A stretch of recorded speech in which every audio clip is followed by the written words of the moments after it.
dalam hidup ini, kita mesti apa? Mesti memahami fitrah kehidupan itu sendiri. Kita mesti paham.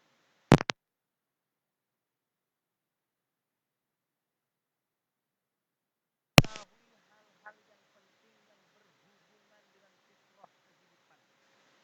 Yang pertama, apa fitrah kehidupan yang pertama? Tujuan hidup. Ghayah. Al-ghayah. Bahasa Arabnya ghayah. Ghayah itu tujuan hidup. Kita sering mendengar Allahu ghayatuna. Allah itu tujuan hidup kita. Maka memahami tujuan hidup ini wajib. Sebagaimana Allah Subhanahu wa taala berfirman dalam Quran surah Az-Zariyat ayat 56, dan ini dalil tentang ghayah. Wa ma khalaqtul jinna wal insa illa liya'budun. Dan aku, kata Allah, tidak ciptakan jin dan manusia melainkan supaya mereka menyembahku.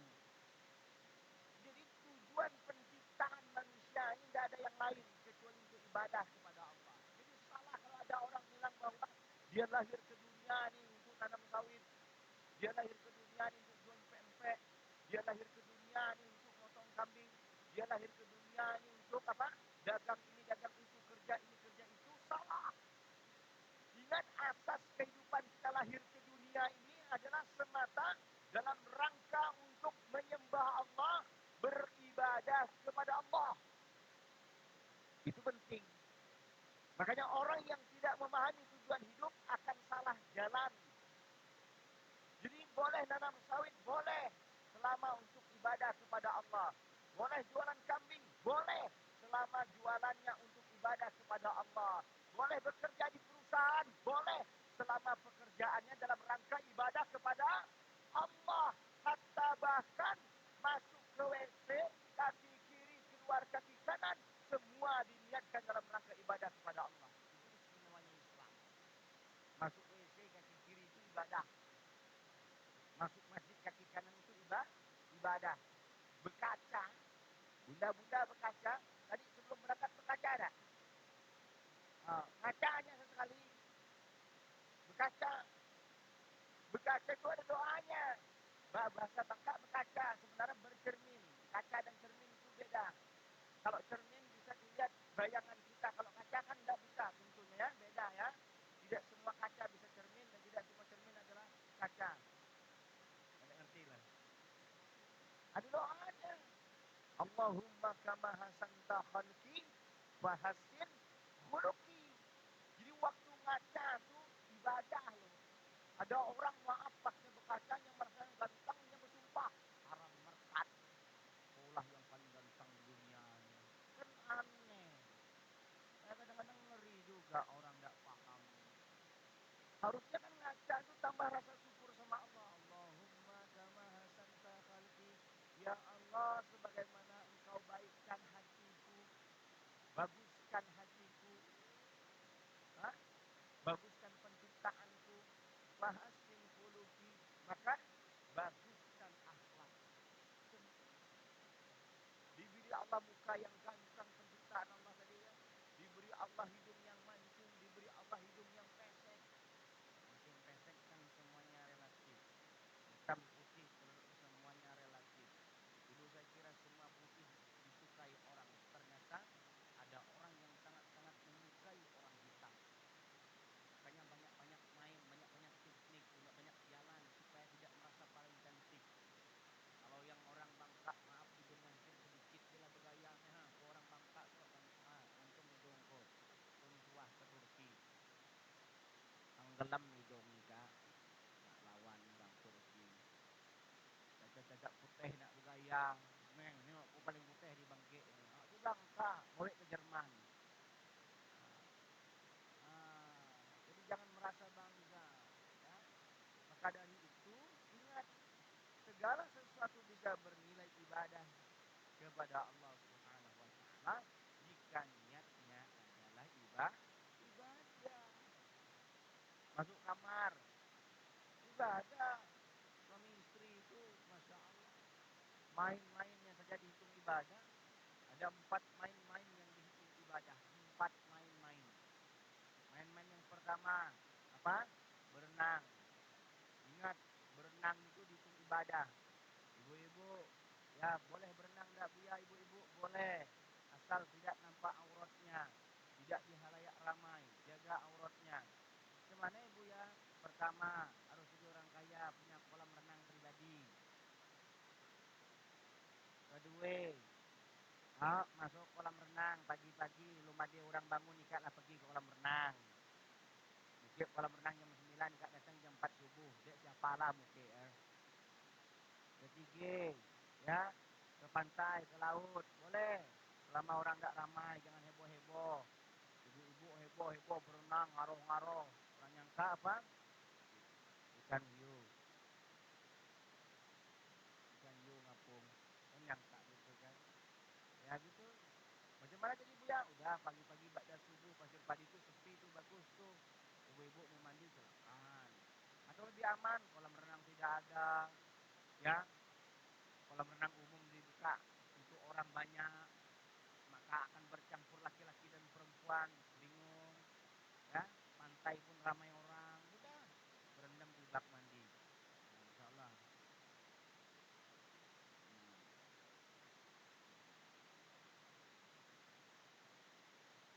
Jadi tujuan penciptaan manusia ini untuk ibadah. Apapun segala sesuatunya akan bernilai pahala jika diniatkan ibadah kepada Allah Subhanahu wa taala. Adapun tanggung jawab manusia dan jin sebagaimana dalam firman Allah Subhanahu wa taala dalam Quran surah Az-Zariyat ayat 56 tadi, "Wa ma khalaqtul jinna wal insa illa liya'budun" itu, maka apa? Dia punya apa? Dia punya tanggung jawab kepada Allah. Dia punya tanggung jawab kepada Allah. Yang pertama, tanggung jawab yang pertama adalah mengenal dan mengesahkan Allah. Bahasa agamanya mentauhidkan Allah. Ilmu tauhid ini, ilmu akidah ini, ilmu asas. Maka orang yang tidak mentauhidkan Allah, maka dia telah mensekutukan Allah. Lawan dari ketauhidan adalah kemusyrikan. Maka orang yang pengen ibadahnya diterima, dia tidak boleh melakukan kemusyrikan. Itu tidak bisa. Percaya Allah juga percaya keris. Percaya Allah juga percaya batu. Percaya Allah juga percaya jimat. Kemana-mana bawa jimat. Di kalong. Isinya apa? Tulisan-tulisan yang dia tidak ngerti. Entah itu jampi-jampi. Entah itu apa namanya, raja-raja. Saya tidak ngerti. Yang seperti itu akan merusak akidah.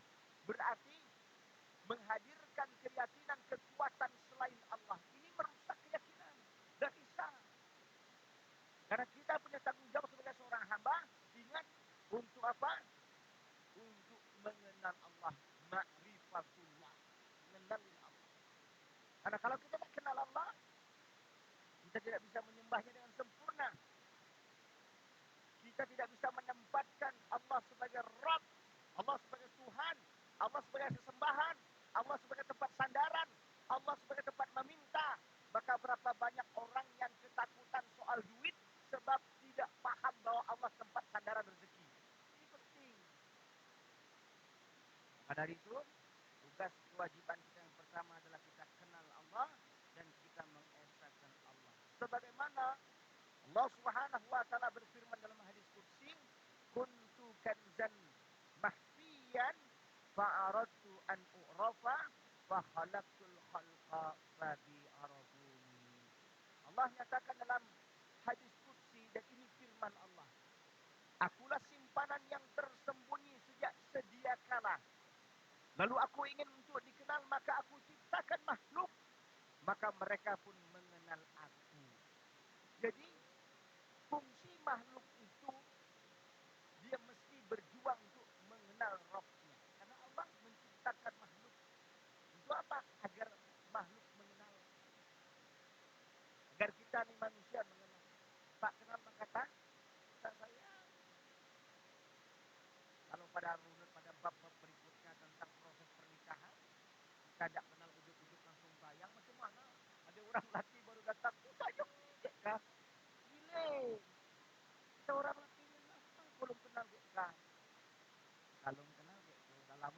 selesai kan. Nah, itu masalah. Itu lain cerita. Oke.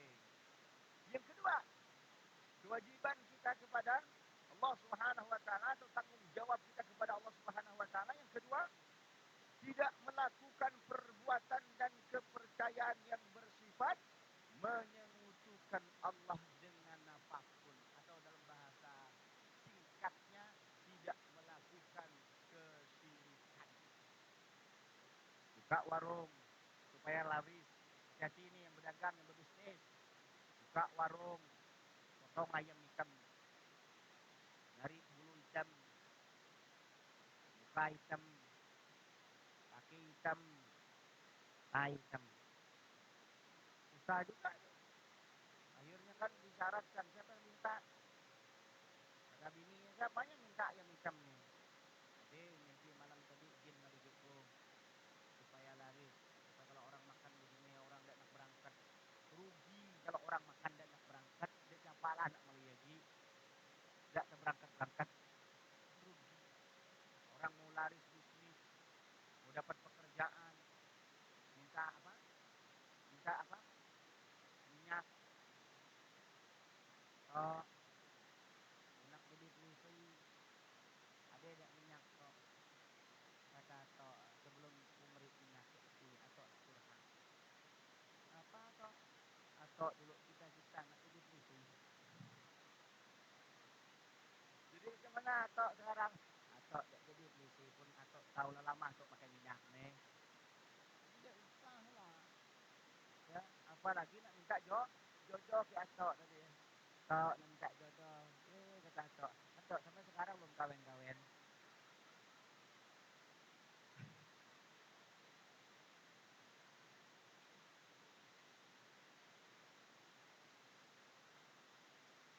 Ya begitulah. Kadang-kadang kita disalah minta tolongnya. Betul? Salah minta tolong sama manusia ini capek. Ya, akan melahirkan kekecewaan. Minta tolong sama Allah lah. Ya, manusia hanya perantara saja. Sebagaimana Allah nyatakan dalam Al-Quran surah apa? Ada yang tahu? Allah berfirman dalam Quran surah At-Taubah ayat 31. Wa ma umiru illa liya'budullaha ilahan wahidan. La ilaha illa huwa subhanahu wa ta'ala amma yusyrikun. Allah nyatakan dalam Quran, dan mereka tidaklah diberi pahala selain supaya mereka taat hanya kepada Tuhan yang Esa semata. Allah yang Ahad, Allah yang Maha Esa. Maha suci Dia dari apapun perbuatan syirik yang mereka lakukan. Jadi hati-hati dengan kesyirikan. Orang-orang yang melakukan perbuatan syirik ini otomatis tidak akan diterima semua amal. Ini pembedaan. Ya. Yang ketiga, tanggung jawab seorang manusia kepada Rabb-nya agar manusia hanya mentaati perintah dan larangan serta aturan hidup di dunia ini dari Allah semata. Yang pertama tadi apa? Mengenal dan mengesahkan Allah. Yang kedua, tidak mensekutukan Allah. Yang ketiga, mentaati perintah dan menjauhi larangan, menjalankan aturan-aturan Allah semata. Sholat dah baca mentawar bunda. Buya baca dah sholat 5 waktu itu diganti menjadi 3 waktu. Dah baca. Sebab manusia yang dijamin masuk surga, yang benar amalannya Rasulullah, tidak pernah sholat 3 waktu. Kita ini harus pintar-pintar zaman sekarang ngaji, hati-hati. Ada orang memberikan pemahaman yang salah. Karena kelewat merasa paling soleh, paling pintar, diguru-gurukan, dimulia-muliakan. Akhirnya buat aturan, sholat boleh 3 waktu. Di waktu pagi, di waktu petang, dan di waktu malam. Akhirnya apa? Orang ikut-ikutan. Sekarang saya mau tanya, siapa yang paling mulia di antara manusia? Rasulullah. Siapa yang maksum terjaga dari dosa di antara manusia? Rasulullah. Siapa yang paling dicintai oleh Allah di antara manusia?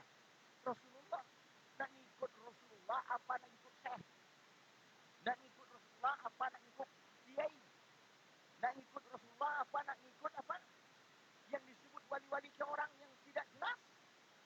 Banyak sekarang di beberapa tempat aneh-aneh hari ini orang ngaji.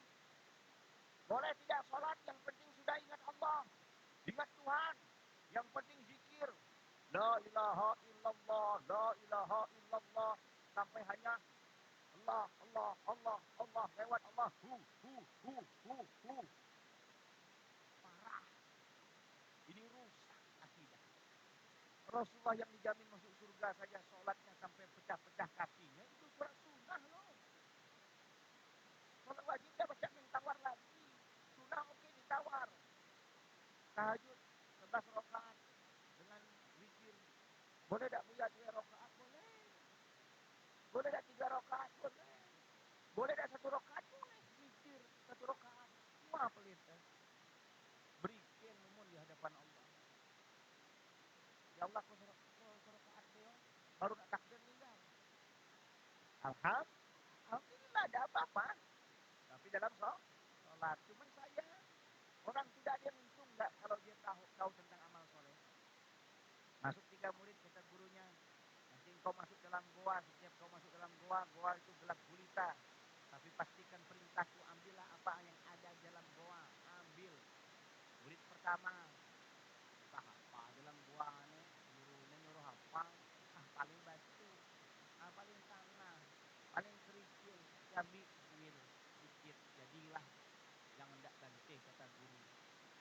Ambil. Yang kedua apa? Entah apa, batu, tanah, itu apa, guru. Tidak usahlah, tidak ambil. Yang ketiga apa? Karena dia tak patuh sama gurunya, dia ambil sekarung. Dibawa sekarung. Pas keluar dari goa terkejut, pas dibuka isinya adalah emas. Lihat, dia mengambil sedikit, rugi tak? Kenapa cuma sedikit juga sekarang? Yang ambil sekarang, rugi tak? Rugi. Kenapa tak seutong?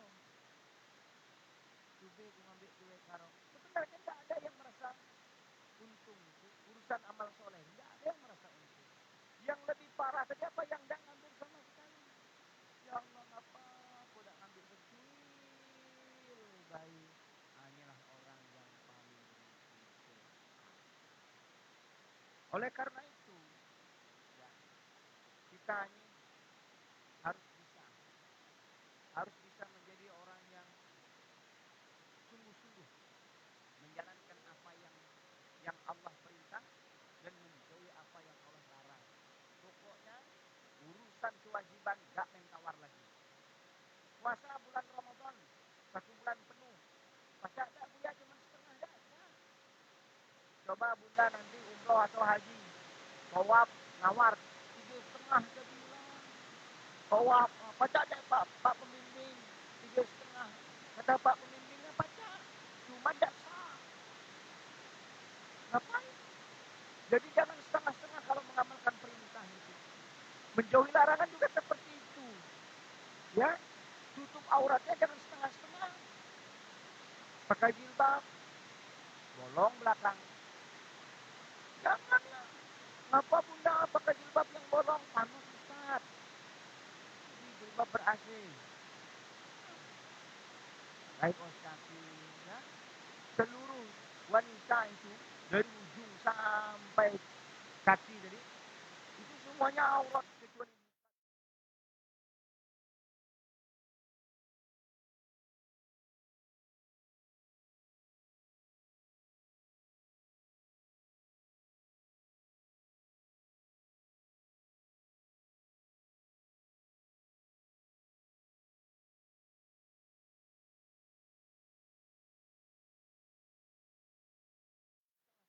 dalam menghormati perintah Allah. Kalau kita setengah-setengah, tidak full, pertolongan pun akan bisa full untuk kita. Oke, mulai hari ini kita ngerti kita punya tanggung jawab untuk apa? Untuk taat atas perintah dan untuk taat atas larangan. Hukumnya berhukum dengan hukum Allah. Ini ada sini yang sering nih bagi harta warisan. Jangan pakai perasaan. Ustaz, saya mau bagi harta warisan. Suami saya sudah meninggal dunia. Saya dititipkan uang, alhamdulillah Ustaz, 38 miliar. 38 miliar. Cuman saya ini sayang sama anak saya yang pertama. Boleh nggak Ustaz saya kasih dia 10 miliar? Adik-adiknya dibagi rata. Tidak bisa. Tidak bisa. Tidak bisa. Ingat, ketika seseorang meninggal dunia, ini mikrofonnya bikin capek. Please. Ketika seseorang meninggal dunia, harta yang ditinggalkan itu bukan punya istri, bukan punya anak. Dengar baik-baik. Itu harta Allah. Itu harta Allah. Catat itu. Itu harta Allah. Kalau harta Allah, maka cara pembagiannya harus mengikuti cara Allah. Ini hakikat warisan. Saya alhamdulillah banyak bertemu dengan orang yang qadarullah ya. Dia mau menegakkan hukum-hukum Allah lewat pembagian waris. Saya salut itu. Masya Allah. Datang ke Darul Mahaba, ada Ustaz Yuda, ada Ustaz Mas Mahmud, ada Buya. Banyak ustaz-ustaz yang bisa membantu untuk menghitung faraid. Warisan. Harta Allah. Jangan pakai perasaan. Suami saya waktu masih hidup, dia berwasiat dari harta ini 50%-nya untuk saya, Ustaz, karena saya adalah istri tercintanya. Tidak baca. Tidak boleh. Tidak boleh wasiat lebih dari sepertiga. Tidak boleh. Saya mau kasih hadiah Ustaz sebelum saya meninggal dunia, harta saya kepada anak saya. Anak saya yang nomor 1 karena pintar saya kasih lebih. Tidak boleh. Memberi hadiah kepada anak-anak pun mesti adil. Tidak bisa tidak adil. Kalau tidak adil tidak sah hadiahnya. Belajar dengan hukum Allah. Makanya banyak orang yang maaf, harta warisannya tidak kebagi-bagi sampai 7 keturunan. Karena apa? Karena tidak mau kembali kepada hukum Allah dan aturan Allah. Sebenarnya mudah. Gampang. Kadang-kadang kaum wanita ada yang merasa tidak adil dengan sistem ini. Kami orang bini cuma dapat suko. Ngapa orang laki dapat 2 bagian? Dengar baik, Made. Dengarnya orang bini. Sekaligus bini orang. Dengar ya. Kenapa perempuan dapat 1, laki-laki dapat 2? Toh nanti juga kembalinya kepada perempuan. Dengar baik-baik. Perempuan dapat 1. Sekarang pertanyaannya, kalau ada apa-apa yang bertanggung jawab siapa? Kakak kandungnya. Terhadap adik perempuan dan kakak perempuan, itu kakak kandung yang bertanggung jawab. Jangan main-main. Lalu kemudian kalau laki-laki dapat 2, dia kan adalah suami. Maka dia bisa menafkahi istri, bisa menafkahi anak. Bukan punyanya juga. Adil agama ini. Kalau dia dapat 2, tanggung jawabnya melebihi dia dapatnya. Kalau perempuan dapat 1 untuknya, ingat perempuan dapat 1 untuk dia. Tidak ada dibagi-bagi ke orang lain. Laki-laki dapat 2, dia punya istri, dia punya anak, dia punya ibu yang mesti dia pertanggungjawabkan. Bahkan dia punya kakak adik perempuan yang mesti dia bertanggung jawab. Itu istimewanya. Jadi pun dihitung-hitung, lebih beruntung perempuan yang dapat siko, tidak dibagi-bagi ke siapapun. Dengarnya, ngaji ini, jadi pulangnya, berilah yang lebih itu punya orang tuh. Baru yang keempat. Tanggung jawab yang keempat. Agar manusia memiliki hubungan dengan Allah secara langsung. Kita tidak boleh berhubungan dengan Allah ini dengan mediator. Tidak seperti agama lain. Ngomong agama lain sekarang kita masuk penjara. Bagi yang pertama adalah ini. Jujur saya katakan, padahal kita bicara tentang bukan pluralisme tapi pluralitas. Jelas yang sebenarnya kita sampaikan. Kita mengakui perbedaan, tapi apa yang menjadi perbedaan ini tidak mesti kita anggap bahwa semua agama sama. Jangan sampai kita punya pemikiran semua agama sama. Kita lakum dinukum waliyadin, jelas.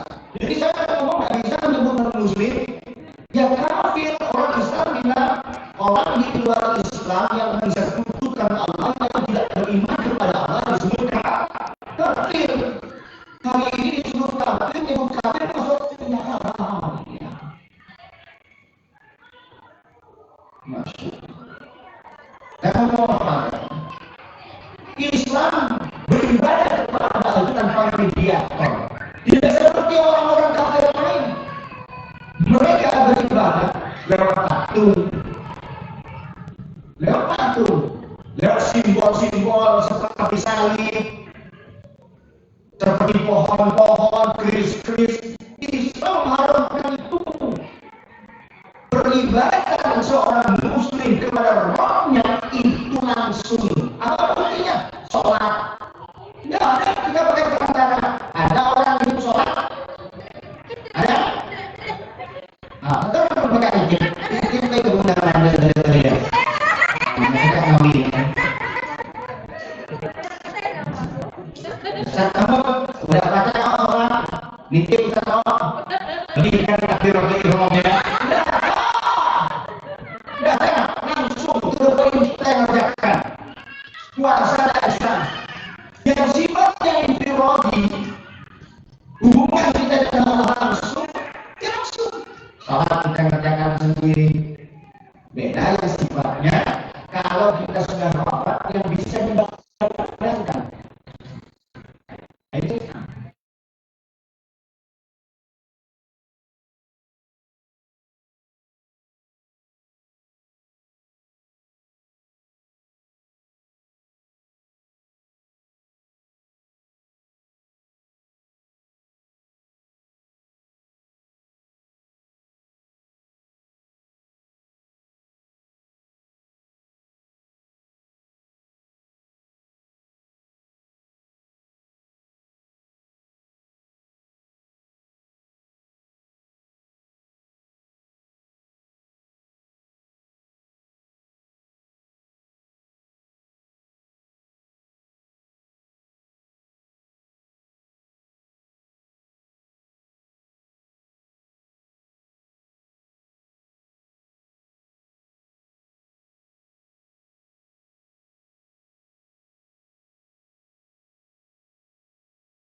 فاكهة والنخل ذات الأكمام والحب ذو العصف والريحان فبأي آلاء ربكما تكذبان خلق الإنسان من صلصال كالفخار. misalnya Bunda Anin yang kebiasaan setiap bangun dari tidur itu suka mengelap air liur suaminya, membersihkan. Jadi waktu suaminya tidur dibersihkan air liur suami itu diambil, digosok di mukanya. Gak percaya. Itu kadang-kadang mengisi kajian macam ini banyak orang gak percaya. Bila tahu tidak rahasia masker yang paling hemat dan tapi ampuh itu adalah air liur. Air liur. Makanya mulai hari ini tampung air liur Anda. Saya menciptakannya itu jauh lebih dahsyat dibandingkan propolis. Makanya air liur Ustaz jauh lebih ampuh dan lebih rasat muka. Misal, ada di sini yang bisa memakai kuping suaminya, ada nggak? Ada di sini yang bisa motong kuku suaminya, ada nggak? Kalau ada uang, ini kadang-kadang lagi, malas. Istri yang suka berhikmat sama suami itu orang soleh.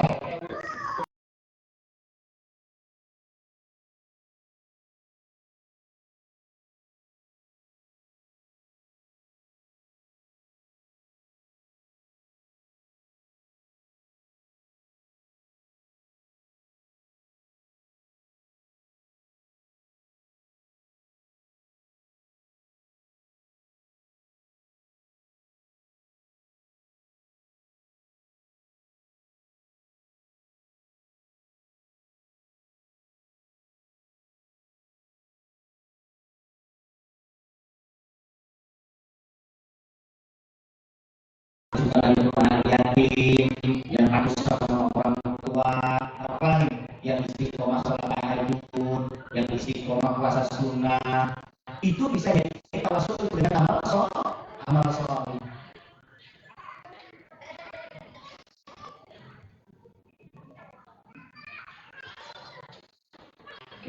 Dua, boleh bertawasul dengan doa orang soleh. Boleh bertawasul dengan doa orang soleh. Makanya kalau ada masalah yang rumah tangga, boleh minta doa sama orang soleh. Datangi, kunjungi Ustaz Mas Mahmud, Ustaz doakan saya ya, suami saya, istri saya, Ustaz, ya Allah, istri saya, ya Allah, ya Allah, ya Allah, ya Allah, sampai Allah ya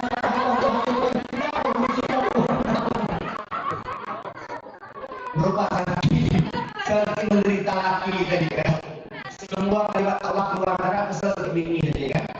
Ustaz kamu sudah tahu apa macam itu? Iya, saya doakan Bapak, istri Bapak bikin kesel kan, bikin dahaga hati kan. Ya, juga istri Bapak juga kesel sama Bapak. Sama-sama kesel. Doa ada orang soleh. Kami Ustaz Febri yang hafal Quran 30 juz, cukup tidak?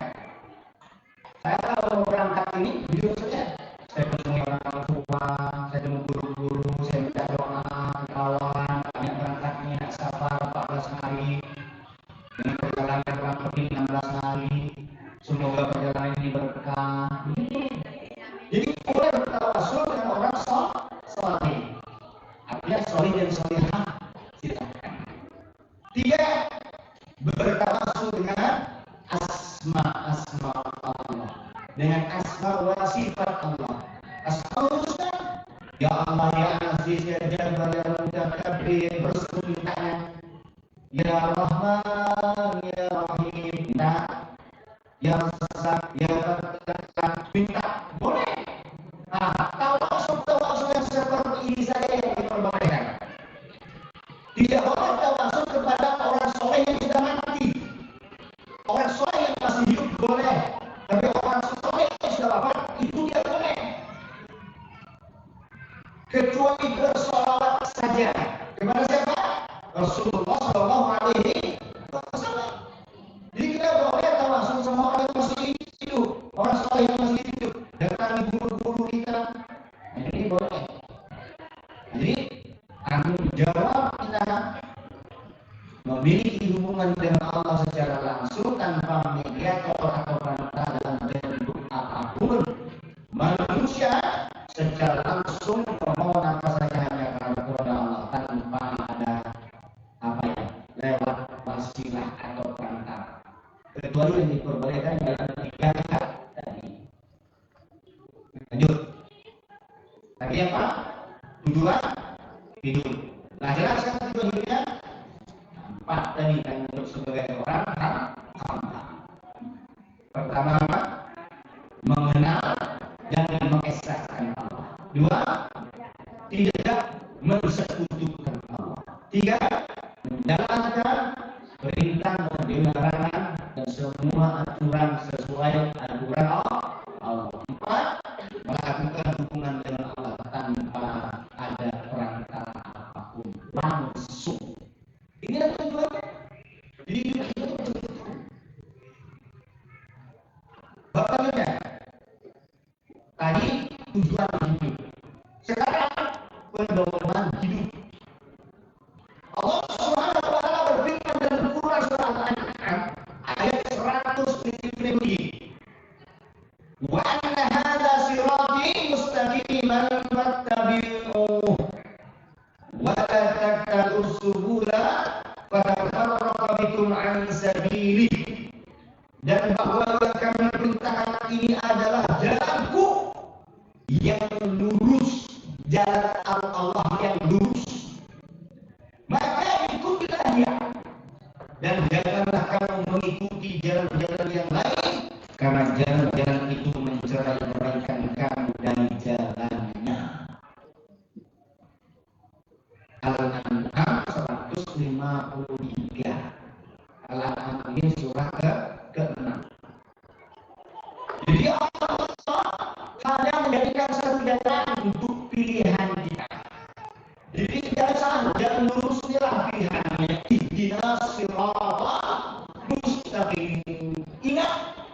Siratal mustaqim istiqomah maksudnya. Kita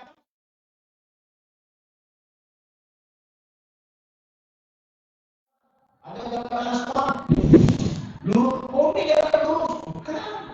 Atau jalan yang membentang ke depan, yang tanpa ada penghalang, itu jalan lurus, bukan. Jalan lurus itu adalah keistiqomahan dalam iman. Keistiqomahan dalam iman. Sebagaimana dia orang mempertahankan imannya dan istiqomah sampai dia ditimpa dengan batu di atas pasir yang panas. Sebagaimana Khabbab bin Aras dipanggang dengan bara api yang menyala, tapi dia tetap beriman kepada Allah. Sebagaimana Sumayyah ditembak dari kepala tembus sampai ke maluannya demi mempertahankan imannya. Sebagaimana Yasir diikat kedua tangannya dan kakinya ditarik dengan dua ekor kuda yang berlawanan arahnya sampai putus tangan dan kakinya sebab mempertahankan imannya istiqomah dalam iman. Jadi macam itu mempertahankan iman. Jangan gara-gara Indomie kita keluar dari Islam. Jangan gara-gara kegantengan orang laki kita memilih untuk murtad. Saat ini saya kecil, seorang ibu menangis dan kaki dari bukit barusan menuju ke dalam mahkamah menangis. Qadarullah memang ini ujian.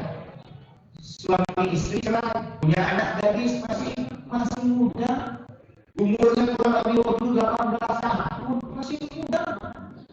Anaknya cantik, saya akui cantik, saya nengok waktu itu. Saya coba cantik. Apa yang terjadi? Mati giling, mati mantap. Nak orang laki kafir yang notabene jelas-jelas maaf, tidak menjamin apapun, tidak menjamin dunia saja, tidak menjamin. Ini sebab iman lemah. Saya tanya apa yang membuat kemudian cinta sama dia dari suka. Ini ilmu untuk ikat yang gantang-gantang. Ikat gantang mengikat yang baik dia. Ikat mengikat baik dia. Kenapa tuh dia suka ini? Jadi jangan pernah putus asa kalau mengaji dia. Tolong ya, jadi orang baik. Perempuan dari umur 15 tahun. Ibunya minta tolong kami berukiah. Ini bukan soal diukiah. Ini soal didikan yang berusaha. Ya, anak perempuan itu kalau dia kehilangan sosok ayah, dia akan mudah menyerahkan dirinya. Ada tiga, makanya mesti ngaji. Saya minta tolong yang perempuan yang tidak punya sosok ayah, jaga dengan agama.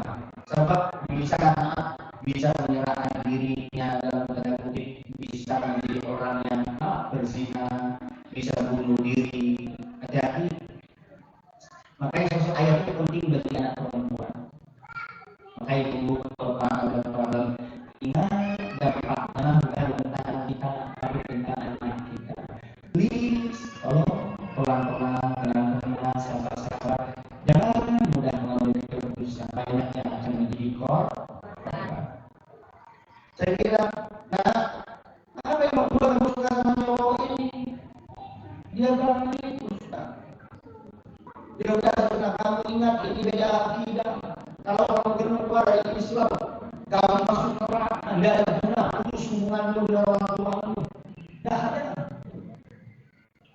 Kalau sudah murtad itu tidak dapat apa-apa haknya. Tapi nasihatnya, tapi dua hari itu kemudian ibunya nelpon, sang anaknya sudah berlari dengan diri bersama laki-laki kafir itu dan memutuskan untuk murtad. Saya sampai hari kesel sekali. Kenapa tidak saya nikahi dulu?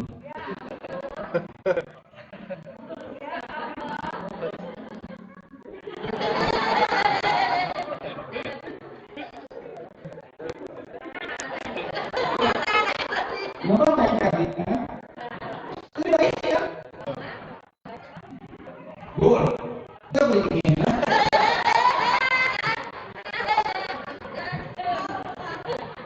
kenapa saya tidak nikahkan sama santri saya?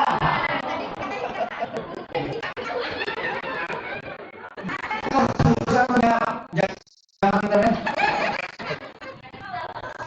Tadi saya ketemu dan ibu masih ada. Hanya menyesatkan dan anaknya umur 14 tahun. Nah, makanya kalau kami mudah-mudahan lama.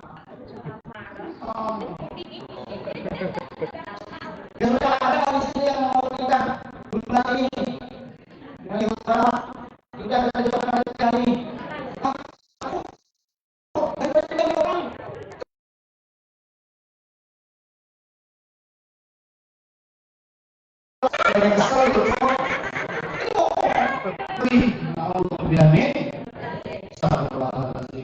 Fitnah dari makanya milih jalan yang lurus juga yang istiqomah sebagaimana mempertahankan iman tidak mudah bunda. Saya mau apa-apa bagaimana yang ini dari bentuk tidak bisa sebut nama kan saya sebagai harus hikmah atau pelajaran dalam hidup lagi di pelajaran ambil hikmah di umurnya 22 tahun menikah dengan suaminya 1 tahun punya cantik saya bilang cantik aneh ya suami ini maksiat zina sampai hamil perempuan yang dia zinai istrinya itu cantik sangat cantik santai sedikit saja itu maksudnya orang itu cantik itu kan dia ngomong saya begini ujian terhadap orang baik dengan orang yang tidak itu kan ujian lihat bukti ini sampai perempuan yang dizinai laki-laki ini hamil Masya Allah datang pada suami istri minta solusi saya sebagai seorang muslim marah sama suami kurang ajar saya kata kamu istri kalau menikah jadi nangisnya beruang muka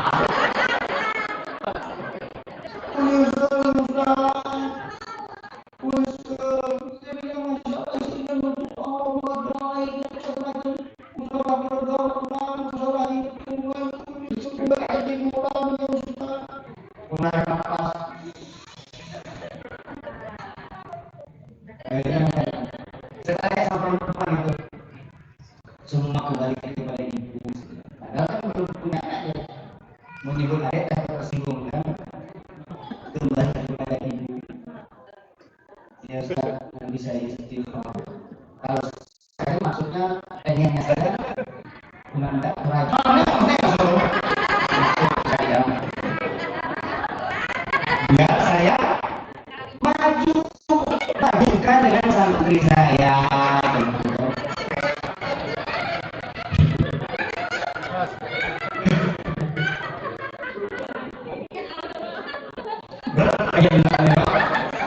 kajian berangkat ini yang paling berat banyak ibu-ibu yang menjadi inggris kan mau saya apa yang terjadi dengan kisah saya 3 hari kemudian banyak ibu yang saya Ustaz saya bertahan walaupun dia sudah berzina sekali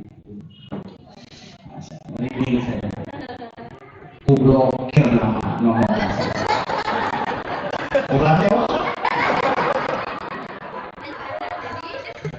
ingat ya, tugas orang yang diminta tidak boleh memberikan solusi pada cara tidak boleh. Haram saya nyuruh orang lain tidak boleh. Setuju apa bukan yang saya mengubah orang lain baik. Makanya saya bersyukur. Kenapa saya tolongin? Karena saya tidak melakukan beriman sudah selesai dia sama suaminya. Bahaya dia nanti. Saya tidak kuat hal-hal seperti itu.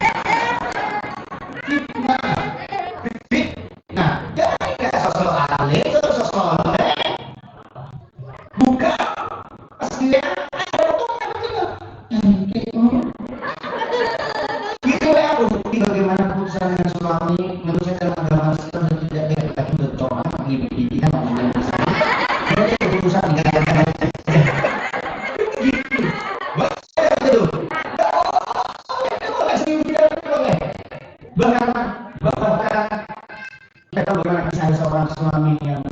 berzina dengan orang yang dia kenal kalau perempuan tadi, tapi kita memiliki pertahanan. Ada dari Allah mengubah segala-galanya. Allah mengampuni. Makanya ketika seorang sahabat bertanya kepada Rasulullah SAW tentang iman dan istiqomah ini, ya Rasulullah, berikan aku nasihat yang dengan nasihat ini aku tidak minta nasihat apa lagi kepadamu. Aku tidak minta nasihat apa lagi kepadamu. Ya Rasulullah, berikan nasihat kepadaku. Ya, dengan nasihat ini aku tidak minta nasihat lagi. Apa kata Rasul? Qul amantu billahi.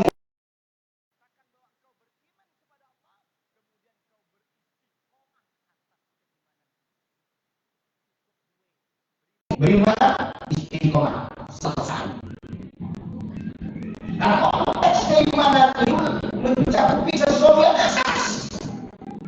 Di antaranya, istri tidak akan berkeluh kesal kalau punya iman, suami tidak akan berzina kalau punya iman, anak tidak akan durhaka kalau punya iman, orang tidak akan takut soal rezeki kalau punya iman.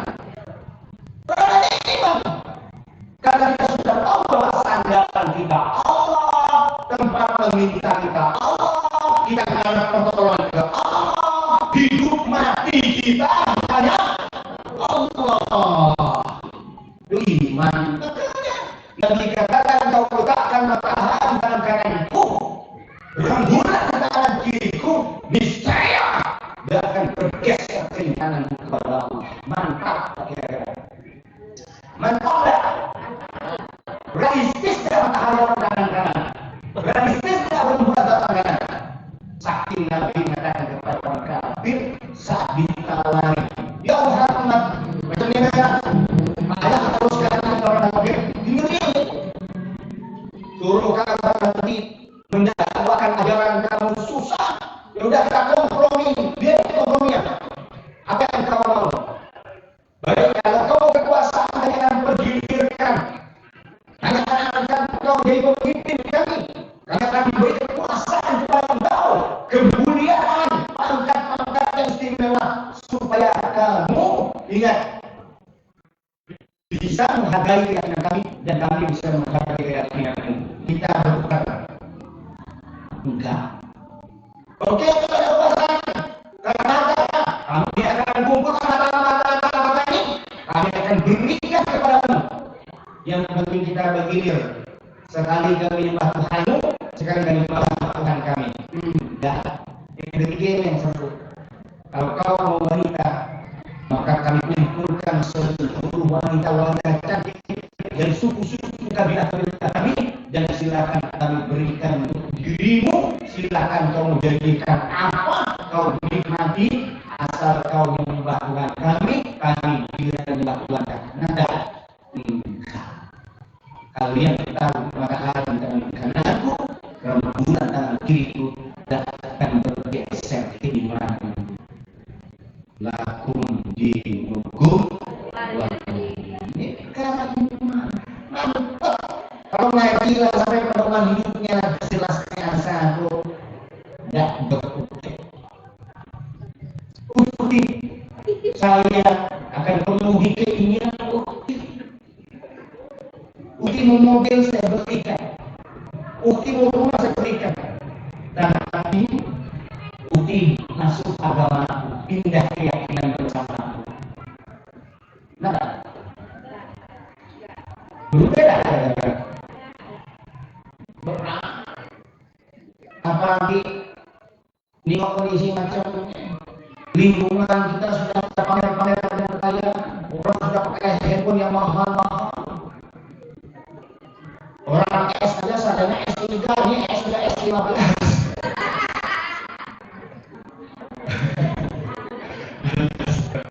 Begitu. Apa ya? Hedonisme hidup, euforia kehidupan termewah dunia. Dipukis orang dengan keyakinan. Kemudian hanya karena berbeda agama, apalagi kan?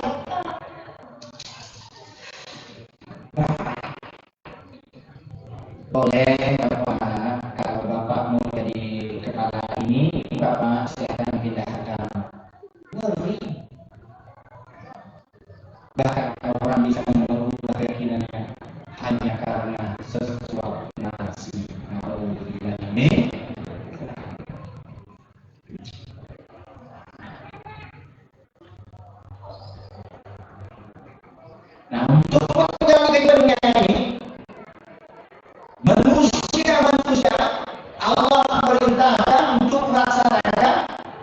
apa yang menjadi ketentuan Allah. Jadi kita dibahas sampai kepada pengelolaan hidup. Sekarang kita masuk langkah praktis menjalani kehidupan itu. Tujuan hidup, ketentuan hidup, sekarang langkahnya agar kita bisa menjalani proses kehidupan itu.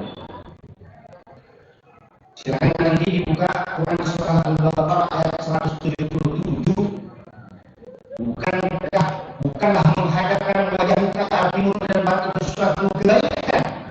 Akan tetapi sesungguhnya kebajikan itu adalah beriman kepada Allah, hari kemudian, malaikat-malaikat, kitab-kitab, nabi-nabi, dan memberikan harta yang dicintai kepada kerabatnya, anak-anak yatim, orang miskin, musafir yang memerlukan pertolongan, dan orang yang meminta-minta, memerdekakan hamba saya, mendirikan sholat, menunaikan zakat, dan orang-orang yang menepati janjinya apabila berjanji, dan orang-orang yang sabar dalam kesempitan, pemerintahan dan dalam peperangan. Mereka itulah orang-orang yang benar imannya, dan mereka itulah orang yang taat. Quran surah Al-Baqarah 177 dalil untuk kita menjalani kehidupan. Ada apa? Ada 5 langkah praktis untuk menjalani kehidupan.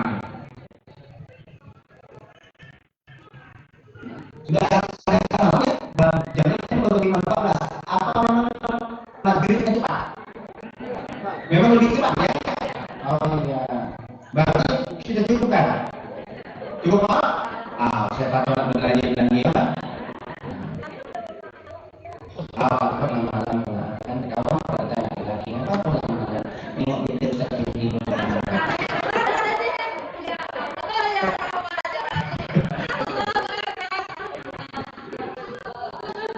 Biasakan senangnya rupanya mereka lebih baiklah sebelum itu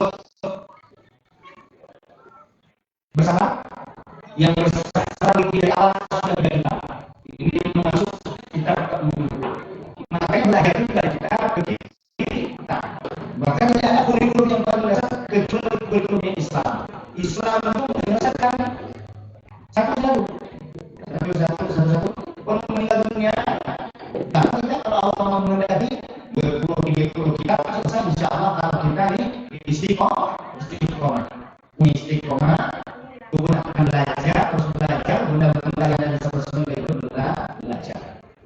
Oleh karena itu besok jam zuhur, datanglah sebelum zuhur, kami akan datang ribuan, yang datangnya penuh, ini pasti penuh, karena ini MTH Akbar, karena kita akan libur kajian 2 pekan. Bapak Ibu semua, saya sedikit memotivasi. Kalau ada keluarga yang saya susah ngaji, jangan langsung ada kaji hari Selasa. Biarkan hari Selasa. Jadi Pak langsung sekali seperti di sini. Kamu nggak kawan, nanti ya main-main kan. Proses dulu begitu kan. Dulu itu 2 orang, 3 orang, istiqomah orang. Caranya ada di MTH. Jangan ada kajian dulu, ada MTH. Kalau MTH itu, kalau orang yang sudah tersentuh dengan abal seperti masalah sedikit, benar yang orangnya tidak suka serius dengan tausiah saya, ada sedikit bisa tersenyum.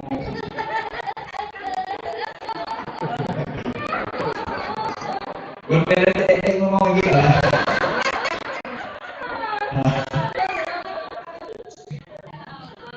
Mudah-mudahan punya anak perempuan yang masih gadis, punya anak laki-laki masih 1, yang belum menikah masih 1. Nah, silakan yang abang-abang yang belum menikah bisa beri nama lagi. Saya bahagia kami tidak menikah. Jadi bawa ini ya, bawa keluarga itu di MTH ya. Kemudian yang suka lihat ramaian, biasanya gitu kan, dia itu subhanallah, lautan jiwa, lautan kopiah, nangis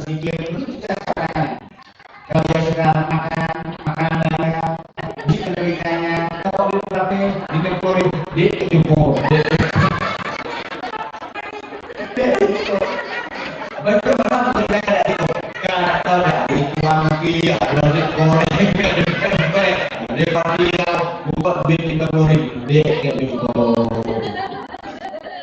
Minta lagi 500 lagi untuk meja. Ya udah ya, dan selesai istiqomah. Kami pamit dengan berat hati, kajian full diliburkan.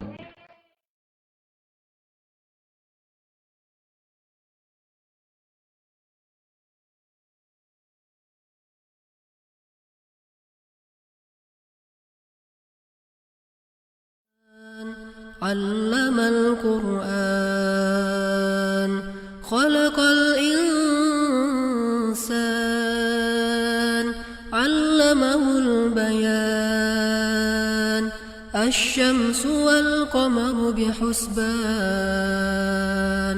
والنجم والشجر يسجدان والسماء رفعها ووضع الميزان ألا تطغوا في الميزان وأقيموا الوزن بالقسط ولا تخسروا الميزان والأرض وضعها